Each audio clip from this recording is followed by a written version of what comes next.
Dans le psaume 102, nous demandons au Seigneur de nous bénir. Bénis le Seigneur, mon âme. Laissons-nous simplement aller à la louange. Que tout notre être exhale la joie de nous savoir aimés par un Dieu de tendresse. Celui qui met loin de nous nos péchés. Pour un père, les fautes de ses enfants ne leur collent pas à la peau. Dieu ne nous regarde pas à travers le prisme de nos trahisons, mais il contemple émerveillé le reflet singulier de son propre visage diffracté à l'infini de ses créatures. Dans Jacques, chapitre 5, verset 11, le terme patience, rapporté dans la tradition juive, tardive aux 7 frères martyrs à cause de leur foi, de Matthieu 7, rare aussi dans la culture gréco-romaine, semble bien faire partie d'abord du vocabulaire chrétien.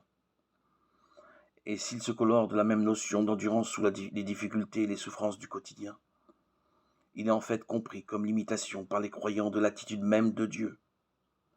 Dieu le premier prend patience, écrit Paul.